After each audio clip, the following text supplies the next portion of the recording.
My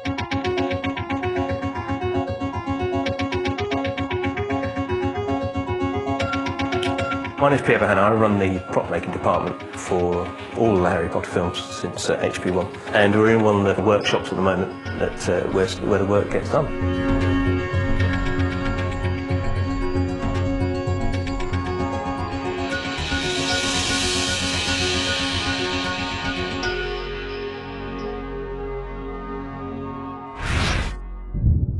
So welcome to our broom closet.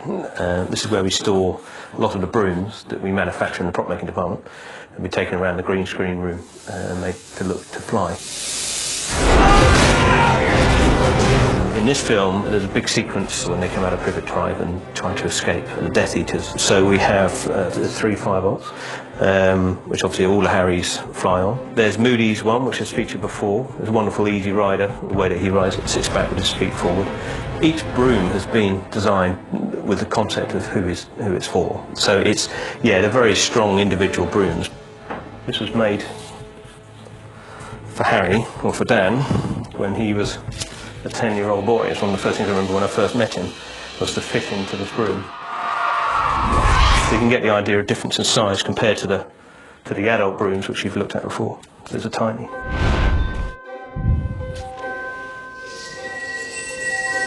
The snitch has been with us since the first film. It's one of the first pieces we made. And this is one of the original ones from the first film, with its wings on. And in practice, it's a very simple object. It's a golden sculpted ball with these brass-etched wings that have been silver-plated to produce this flying object. And obviously, the visual effects department animate the wings. And there's versions which the wings, in theory, fold in. It always seems to be on the move, I guess is the whole idea. To me, it's always a very dynamic prop. I love it.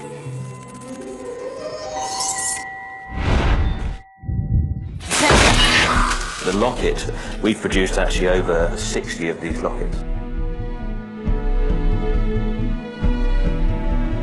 On this film, there's 2 scenes, one where Harry and Ron try and destroy it and aren't successful. So we had to make repeat versions for the special effects department to blow up and try and destroy it. And then also for the final scene when it is destroyed, when it's hit by the Gryffindor sword, we've actually had to reproduce them all in pewter so that the blade can actually chop it in half.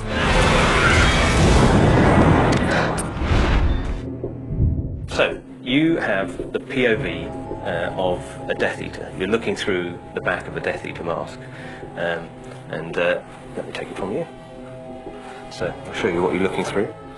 So this is one of the several types of Death Eater masks that we've produced. They were based on Italian armour as a basic principle. Once we took a mould of the basic form, the basic shape, we would then produce the form in copper, and we were then able to cut all these different designs in all the different types of masks.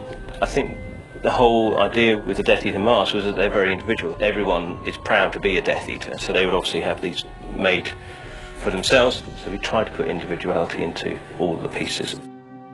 Tell me where it is. Tell me who possesses it. Okay, so Wand's probably one of the most important props, if not the most important prop of the whole series of films, and what it's really all about. This is probably the most important wand we'd ever make, Dumbledore's. Eventually we discover is the Elder Wand. This is a wand to beat all others, and it's quite fitting that it's English oak, the strongest wood you can get.